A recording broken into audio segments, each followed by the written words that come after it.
And I wanted to know what is going on with precious metals. Are they manipulated? The way that the price is controlled, anyone that's read my book or others or has listened to many interviews or whatever, has a pretty good idea that when you have something that's in the futures market and it's a paper contract, that anything in the world is supposed to move on supply and demand.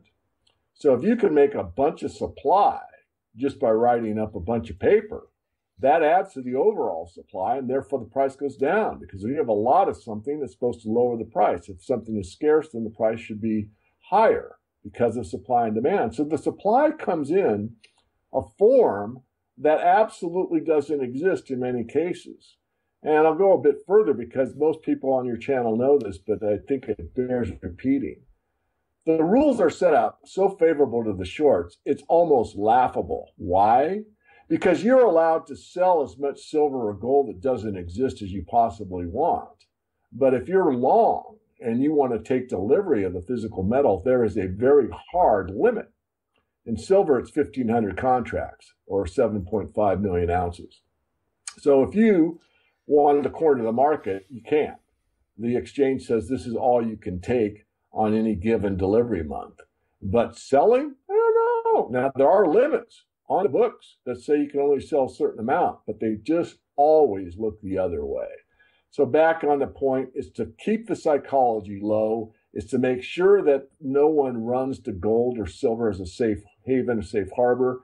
And this is to be expected. I mean, I've been in this market, as you know, 40 years, and it's happened after a big run up to 1980, and then in the early 80s, and I forget the exact event, Dave, but it was something really big, like, the Greece failure type of thing. It might have been, it wasn't long-term capital management that came after, but it was one of the big banks in London was failing. I think it was Barings Bank. It was a big event, and I thought, oh my goodness, because I've been tuning into this stuff for years, and gold goes down. So I called my friends, the gnomes of Zurich, the Swiss bankers, and I asked them, what's going on? This makes no sense.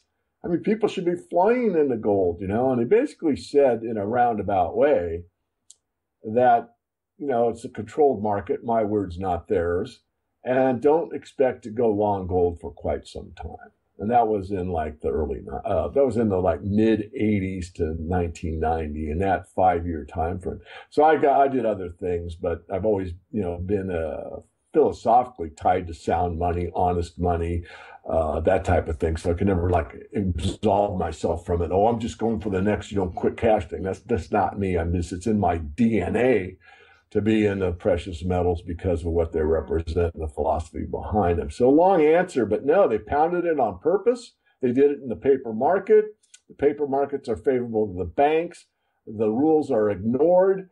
And this is where we're at. And am I shocked? Absolutely not. I'm actually expected to see something like this with what we've got going on with the corporate criminals at the banking institutions and their friends in the corporate structures. You think by pushing the gold and silver down, do you think they're trying to get more people into the stock market? Do you think they're trying to shift them away from putting their investments in different areas and push them all into the stock market at this time? Possibly. I mean, I will just, look at it and just restate basically what you're saying. I mean, markets run on psychology. I mean, when I first got, investing in the stock market, I was 16, that's an aside, but, I studied. I wanted to know, and I was really good in math, and I thought, wow, it's logic and math, those are tools, and they help. But what I really learned the further I read and studied and understood, it's psychology. Why does Coke sell at a higher premium than Pepsi, and always has, or almost always? Because they're both sugar water. It's basically the same product. Some people like the taste of Coke more than Pepsi, or vice versa. I want to go down that road. The point I'm making is that there's no reason they're the same product. Basically, one should have a higher multiple than the other, but they do. And why? Because the psychology is that the red can's better than the blue can. It's that ridiculous. That is a fact. And because of that fact, we have to look at the psychology. So the psychology, I think, Dave, more than pushing them into the stock market, which I think a lot of investors that got burnt out in 2008 it's not so much to get them in the stock market, although that certainly holds water and your thinking is valid. It's more about keeping them out of the gold market. I think that's the one they really want to protect, because that's one that they can control as long as the paper paradigm works, but it won't work forever. Well, let me ask you, a couple weeks ago, they talked about how there is a silver shortage. The U.S. Mint doesn't have any Silver Eagles to sell, and they're not going to have any until August. Is there really a shortage, or they just couldn't keep up with demand and they're waiting for more to come in? Now, I want to be real careful how I answer this. I want to be as objective as I can. This happened in 2008, as you're probably well aware of, and there was a huge premium on the retail market. But was there a silver shortage? And the answer is no, because you could go into the commercial bars, and I did this myself. I actually picked up 3,000-ounce bars. And anyone that knows, they aren't exactly 1,000 ounces. They don't pour them in an exact fineness, but not an exact weight. Anyway, the point is, we don't really have a silver shortage until there is a delay in the commercial bar situation. So in other words, if COMEX couldn't deliver, or a hedge fund bought a bunch, or somebody like Warren Buffett bought silver again, or something like that at that level, then we could have a true silver shortage. That doesn't discount the fact that we have a silver retail market shortage. I mean, obviously, if you can't meet demand, you have a supply failure, which is what the Mint has. But, and I'm not trying to play favorites. I'm trying to be objective. But, they've got to kind of look over what their demand level is going to be. If you go back to 1986, for the first 15 years or so, the overall demand was about 10 million ounces a year. And then it jumped up after the 2008 crisis to about double that, to about 20 million ounces a year. And now we're sitting at double that, at about 40 million ounces a year. So they have ramped up, and they have more sources for the blanks or planchettes, as they're known. And they basically ran out, is my take. Does it excuse it or not? I'll let you decide for yourself. Is there a shortage? Yes, in the retail product, and the premiums are moving up. But that doesn't necessarily indicate a silver shortage, an actual silver shortage. Now, with these prices continually going lower and lower, and I mean, we saw this back in 2008 when the prices they were higher, then they started to move lower, and then after the crash, they went right up. Can the miners continue on with this? I mean, because I hear a lot of talk about how the miners are breaking even, they're losing money. Can this continue on if the price continually drops? Somewhat, and I'll try to explain it succinctly. First of all, we'll take a miner like First Majestic, which is in our portfolio, and I own it. And if you go back, 8 months ago, and you look at, when oil costs were substantially higher, they're all in sustaining costs, which is everything, was around the $21 level. We'll just call it 20 for a round number. Today, it's around 14. Did they make their efficiencies that much better? Somewhat. But the big factor was that oil's now at $50, not $100. That is why.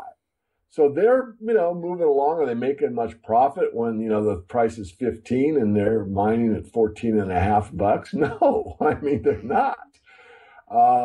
So can it go on? Well, first of all, I learned this the hard way, because the first big crash in the market, I was, in my 20s even. And I thought, obviously these miners are going to go out of business, instantly. Well, I learned again that that's not what happens. What takes place is many of these miners will continue to work at a loss. They won't have any overtime. They'll just do normal shifts and all that to keep their business intact, because a lot of mines, especially underground mines, are extremely difficult to restart. And there's also a lot of penalties often that if you close the mine, then every worker gets, 3 months severance pay, and then they get 6 months worth of medical coverage, and they get 6 months of dental coverage. That's what jurisdiction we're talking about. I'm just trying to paint a picture that gives you the accuracy of it's actually smarter from an accounting perspective and dollars out of pocket over a year's time to lose money month after month for, say, 6 months, 12 months than it is to actually close the mine and restart it. So that's something, again, I learned the hard way. I didn't know that way back in my 20s. So I know that today. Can they go on forever? Absolutely not.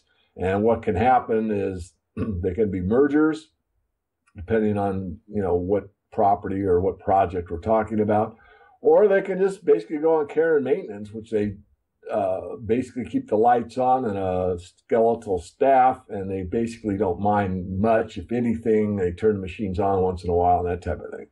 So we're definitely heading that direction. But I have friends all across the board in the industry, and there's some that are just pure metal people. There's some that are miner in metal like me, and there's some that are more or less mostly on the mining side. I take a balance.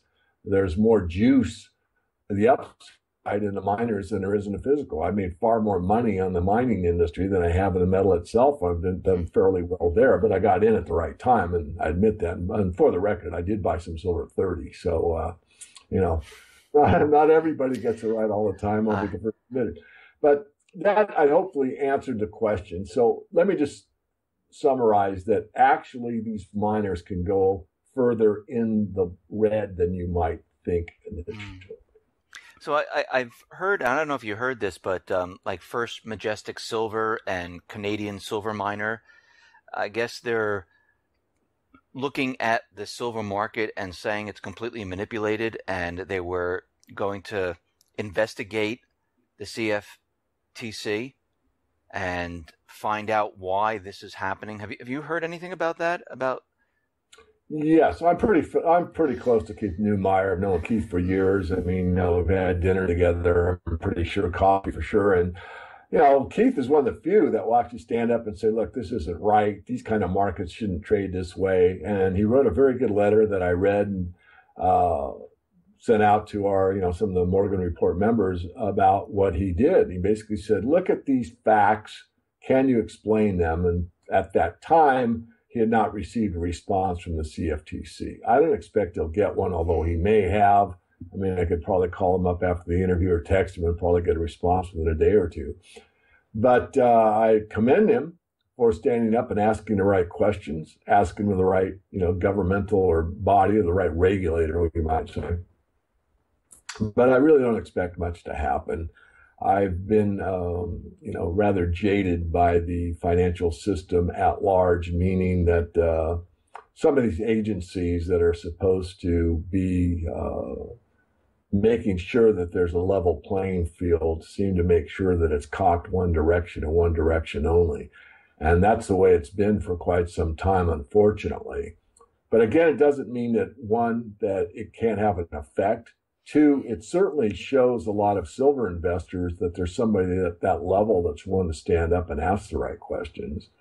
And three, it's something that must grind away in the halls of the regulatory bodies, that this thorn in their side, these crazy silver investors just won't let it go. And I commend everybody for that, because whether or not you get a result or not, at least you can make your presence known and say, that this isn't right. And it's something that they just can't, put in a drawer and close it and ignore, because it's constantly there at some level. So, what good will happen out of it, I don't know. But I think it's important that, and it'd be really great if someone else in the industry at that level came on board. I mean, you look at Silver Standard years ago under Bob Quartermain. They took silver and banked it in their accounts for a while. Endeavor Silver has done that. First Majestic has done that. So they're not a lone wolf as far as saying, this is a valuable commodity. I don't know if any of those CEOs will call it money like me, but regardless, they're willing to say, we think price is undervalued. We're going to hold some of it off the market. So there's other ways to make their statement, and they have. Let's change subjects here. I mean, we see what's happening in Greece. I mean, they're basically bankrupt. I mean, they're just piling on more debt. That's really all that's happening there. We saw that the people went in and they took their money out of the banks because they were nervous, and the banks, shut down. We had capital controls. They're still in effect. And those people who took their cash out, they're kind of safe because they're holding it. Do you think from all that we're seeing, I mean, we're seeing Cyprus bail-ins, Greece, what's happening there, Europe hitting all-time record high debt. The U.S., we know the debt has doubled since Obama took office. Do you think this fiat currency system can continue? I mean, it's been 40 plus years now. I mean, how long can we go with this? Well, that is probably the best question that every one of us has asked me, Jim Sinclair, James Turk, on and on. And no one has an answer. We have a general answer, and that is not much longer. But, it depends how you count the failure. I mean, as far as I'm concerned, if you really count it objectively, the failure occurred in 2008. And so let's just start there. I mean, the whole system was very, very close to shutting down, from my understanding. And it's not just, reading one book on it. I mean, I've watched a bunch of DVDs. I've read several books. I've been more or less on the inside track. I mean, I know some of the people that speak at the Federal Reserve Board meetings, and I've talked with them. So basically, it's all about confidence and trust, Dave, as you talk about on the X22 report all the time. So what happened was the trust and confidence broke down because Bank A didn't accept Bank B's paper, and Bank B didn't trust Bank A's paper, in a very simple metaphor. And this is absolutely true. And of course, then there was AIG that was, the insurance company is going to back up everything and make that good, and they weren't even sure that they could trust that. So we were really a cat's whisker away from the whole thing, just no one trading, because, why would I trade you, this for that if I don't trust what I'm getting is going to be worth anything? And in reality, it wasn't worth anything. Or let me restate that. It was worth far less than what it showed on the nominal value. So you had a portfolio of, $2 billion worth of mortgages, but I didn't want to touch it because I wanted a loan on it. I don't want to get near it because I knew that might be worth 200 million, not 2 billion or 20 billion or whatever. So the whole thing was freezing up. So what happened?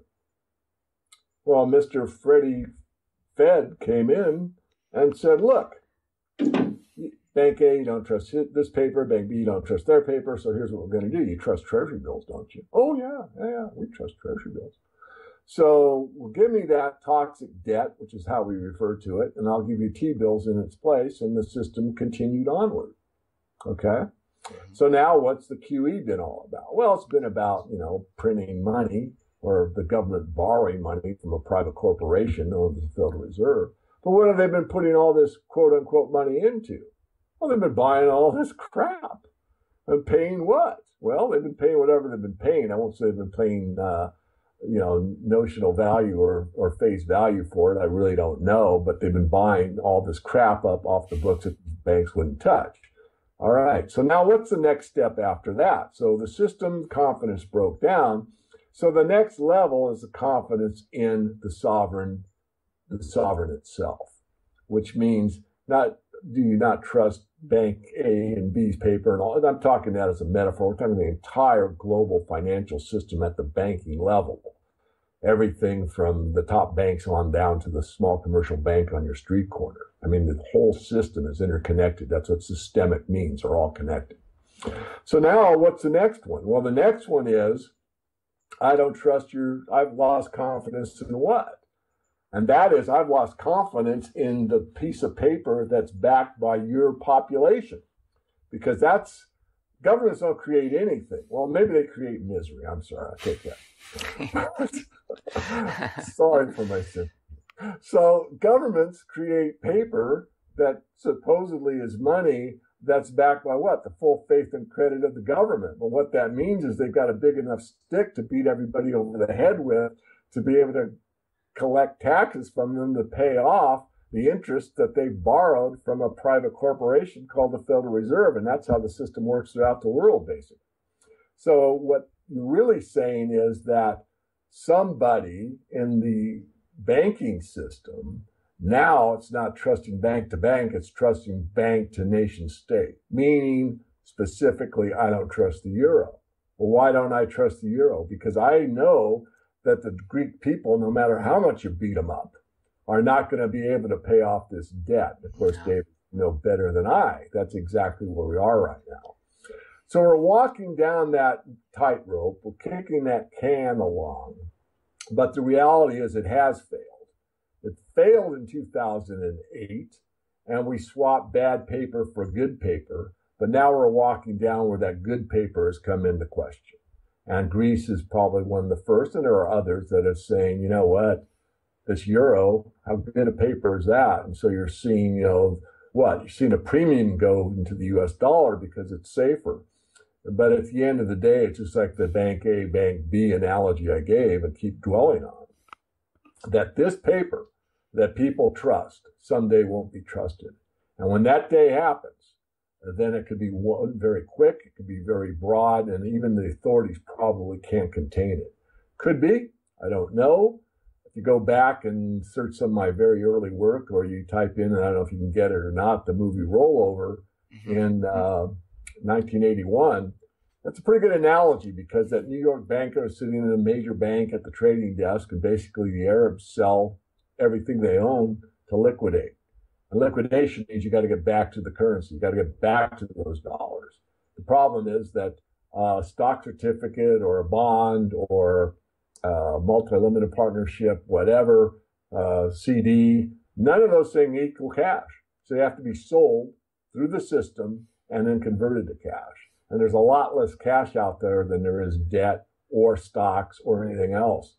And because of that, it's actually pretty deflationary, and there's a panic mode. Now, in a panic mode in that movie, accurately portrayed it, you go to what you can trust. Nothing is trusted more than gold and silver. They're the only ones that have maintained monetary value for 4,000 or 5,000 years. You can't say that about any corporation. You can't say that about any stock certificate. You can't say that about any currency. You can't say that. You might be able to say it maybe about old books or some jewelry or maybe some rare coins, but for the most part, in a market of where the market really votes, you've got a currency that's the last man standing, always has and probably always will be.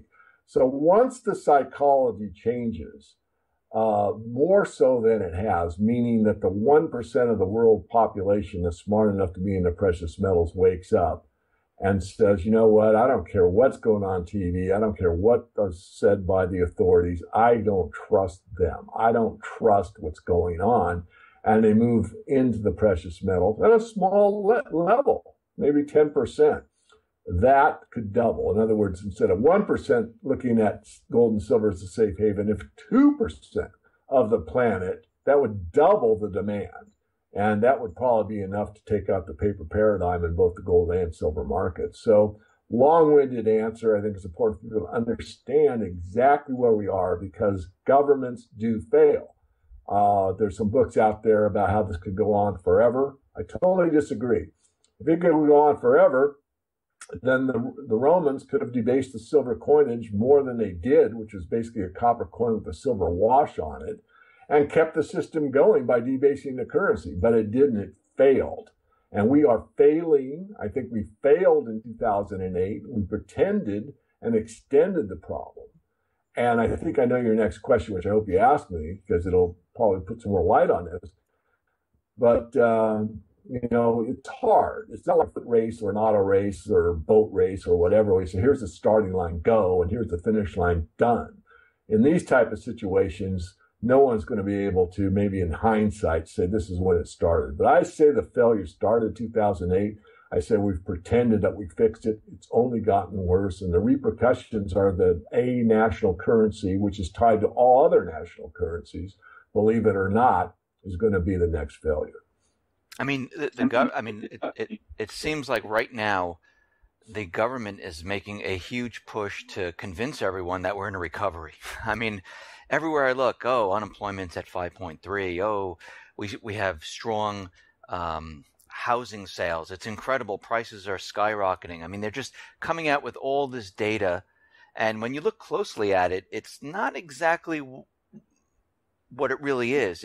They're picking up on certain aspects of what's happening. But when you look at the big picture, you see that, no, 5.3 unemployment, yeah, if you're looking at a part-time nation, if you're looking at all the people that fell off and they're not counted, if you're looking at housing sales, you're only looking at prices that are going up. And if mortgage applications are continually coming down, who's buying all these houses? Something just does not make any sense. I mean, do you believe we're in a recovery? Or do you think that this whole thing's failing?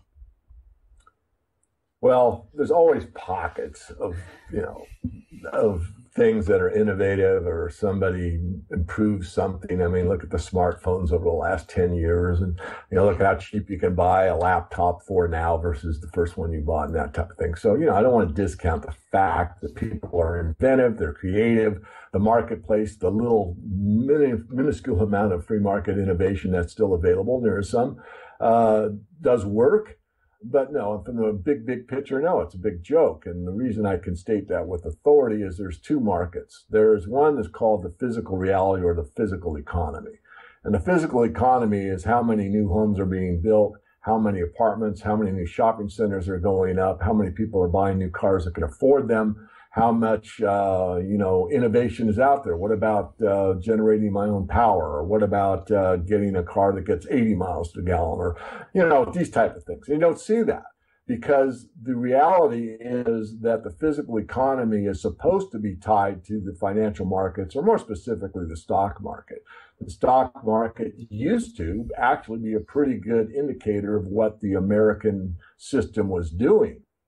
We don't have the American system anymore. We have a financial house of cards built on an ever-expanding derivatives basket that is nothing more than one large gambling casino.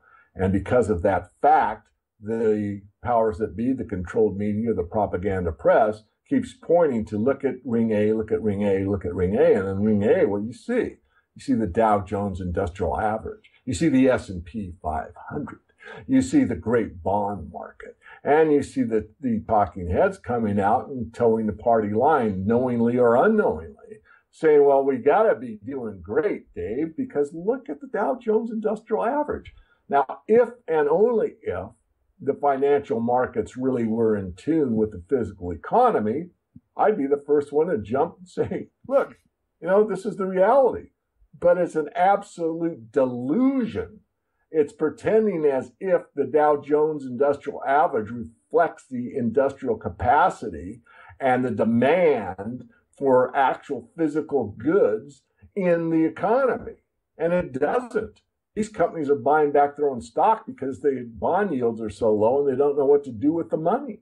I mean, this is really pathetic. I mean, from the perspective that I have, which means gray hair, constant worry.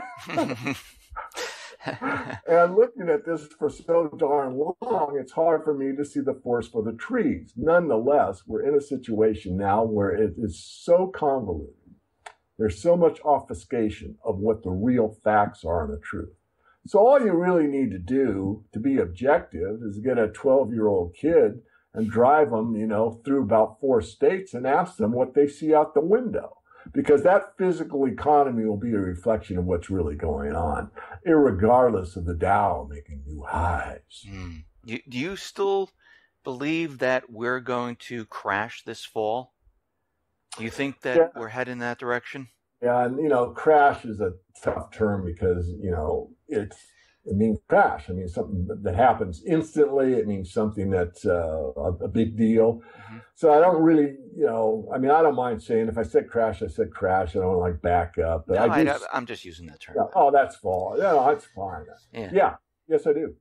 I think we've gone about as far as we can. I think, as you pointed out, and you're one of the few, that, this thing in Greece isn't over. I mean, yes, Cyprus has sort of been prodded, I'd say, and most of the, first of all, the people vote, and they say no. So that shows you how democracy works in Greece, the founding of the democracy purportedly. I mean, the people don't really have a voice. And who's running the whole thing? It's a bunch of bankers in Cyprus. So Cyprus is sitting there with this board of bankers basically controlling them. And they basically, I don't know what went on exactly. I wasn't there. But what I know is the outcome is he's sort of given in, even though he probably had a lot of heartache, because I think when he started with his party, that his real intent was to do what the people wanted. But now it's like, I more or less am forced to go along with these banksters. But yet it's not a done deal. Of course, the bondholders are now going for hard assets because they know the truth as much as you or I or anybody, is this is never going to be paid back. But if we get this much money, quote unquote money, then we can make it something to put in that drawer and close it for until 2018 and not worry about it. But that isn't how markets work. markets are going to do what they're going to do, and upsets do come. So what I'm saying is, yeah, I think we've probably got a couple more months of pain in the precious metals. I think anybody that's alive and aware and understands what's happening is probably building further position in the metals, averaging down, or starting to look at them pretty carefully, even though the price wouldn't indicate that. So I still believe that the stock market cycle, the seasonality of the stocks is pretty good about September, October being the crash months. 7 years has got a magical formula in the stock market. I'm saying magical be funny, but no, I'm not a big cycle theory guy, but 7 years seems to be about it. And it's really kind of a gut instinct. It's like how far, like Sisyphus, can you push that rock up the hill before it starts coming back down? Because that's what we're doing. We're pushing this big boulder up the hill and saying, it's okay. We're working. Look at the Dow, look at the Dow, look at the Dow. But he always gets up to the apex and then it rolls back down. And that's my analogy for what's happening in the financial markets, that at some point will reflect what's going on in the physical economy. A market, it's one thing I've learned, and I've learned a fair amount, I think, and I hope that didn't sound egotistical, wasn't meant to. Not at all. What it means is that I've got a lot of books, I've got a lot that has gone into my brain, and much of it from men superior to me. But what I've learned is that markets go down a heck of a lot faster than they go up. And I also know from collapse of complex societies or complex systems that once they unravel, putting them back together is extremely difficult. So the corny child's Humpty Dumpty sat on the wall, when Humpty Dumpty falls off, that's a crash. And putting Humpty Dumpty back together again couldn't be done by all the queen's horses and all the queen's men. And that is the reality we're living in, Dave. And I hope it didn't sound too corny because I meant every word of it. Because once that crash happens, if it starts in Greece or not, I don't know. It could start somewhere. But and I think it could have started. I mean, again, we might go back in history and say, oh, actually, when the Greek people voted and said no, that's when it started, because, a month and a half later, they took pitchforks out and they, burned their, whatever. I'm not suggesting that. I'm not thinking that's humorous either. I'm just trying to point out the seriousness of this. And yet the sleepy Americanus and others are like, okay with whatever the diversion happens to be. And a continued propaganda press saying, look, the Dow's doing great. Isn't it a recovery? Look at there. It's a recovery. Look again. It's got to be a recovery. Let me ask you one last question. On my report, I talk about this a lot, about war, and I see like military assets being moved all over the place, and I've been tracking it for quite a while now. Do you see any chance of war at all coming? Oh, absolutely.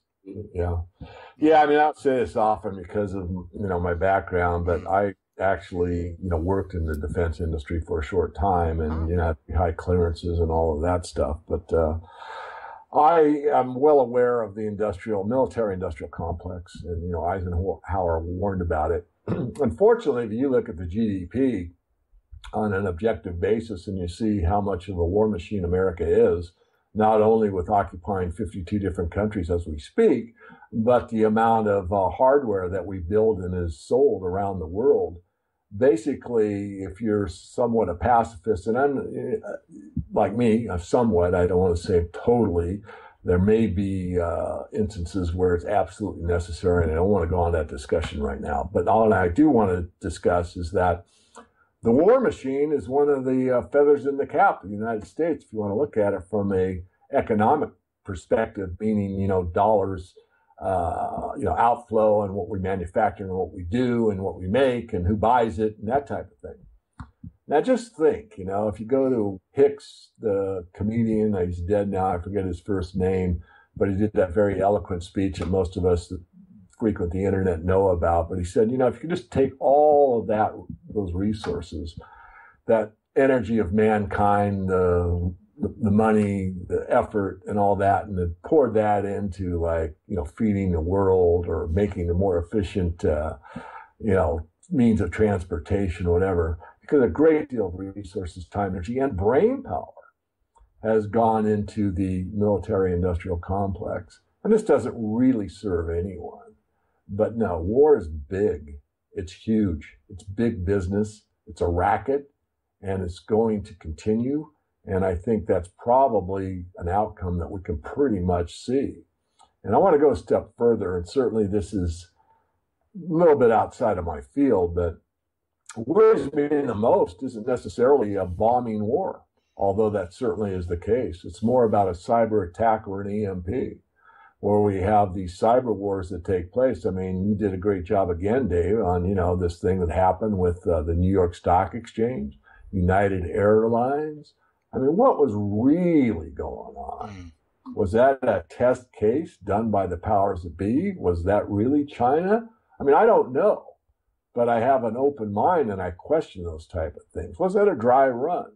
So that's the type of quote unquote warfare that I think we're going to be looking at over from, this day forward. And it's already happened, as I just mentioned.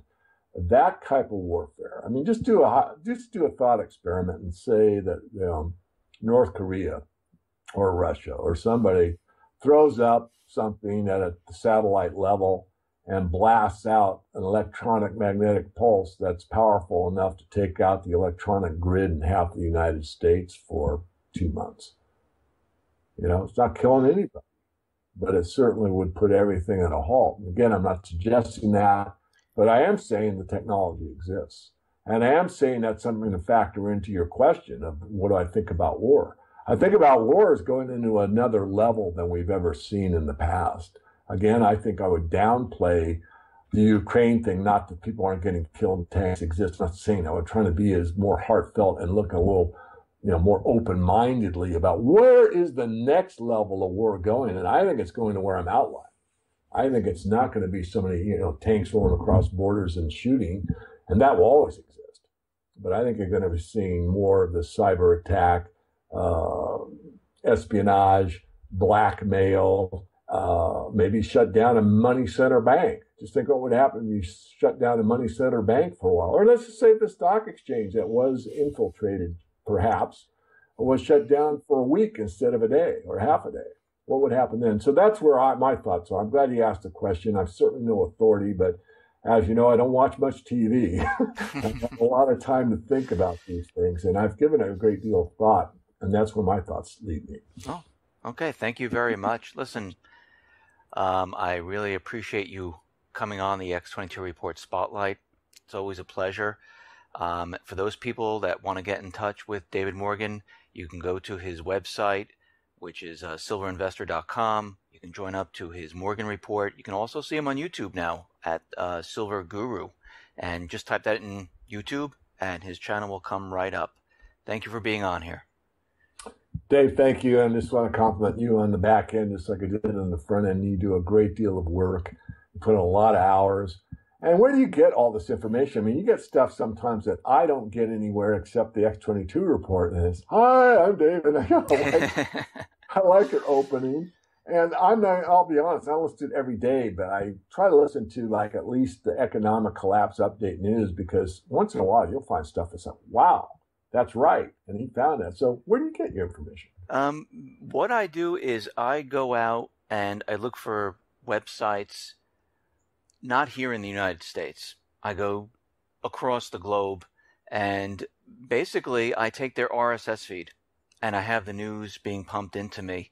And I read through a lot of news. I pick out the things that are meaningful. Most of it's junk. Most of it means absolutely nothing, and they just put it out there. And I sort through it, and I start putting a report together. That's basically what I do. And I try to make sense of it. I read it over. I don't know if you noticed this, but when you read a news article, most of it's junk except for maybe a paragraph. Maybe. The rest of it is absolutely meaningless. They're telling you absolutely nothing. And when I read through it, I pick out those parts that I think are worthwhile, that give us information, because the rest I just throw out and it's complete junk. And if you go to my website, you can see that on each report, if you click on the title, all my sources, all the links, all the things that I'm talking about are right there on the page. I don't make anything up. So I show you where I'm getting the information from and what sites I'm getting them from. and I actually highlight them to show you that this is the part that I'm talking about.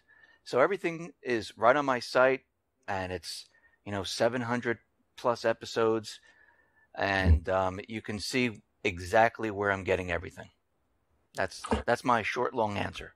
That's a short, long answer. And, it's funny, just going back, I started listening to you around the 200, episode 200, and now it's in the 700. So I've been listening to what you put out for a long time. And again, thank you for what you do. I appreciate it. And thanks for giving me the opportunity to maybe give longer answers, a little more in depth and more thoughtful. Questions that I don't normally get, especially on the war. I think it's really important. And, there's nothing more destructive to our fellow human beings. I'll just go on a little bit. You didn't ask, but, it's the irony of the human condition is just beyond belief from my perspective. I mean, almost every major religion says thou shalt not kill, yet we glorify, this killing. So in some instances, it's just the right thing to do, but in other instances, it's forbidden. And if that doesn't cause cognitive dissonance, I don't know. It caused it in me a long time ago, and that's why I was out of the aircraft industry at a very early age. Mm-hmm. Well, listen, thanks for being on here. I really appreciate it. My pleasure. Thanks for having me.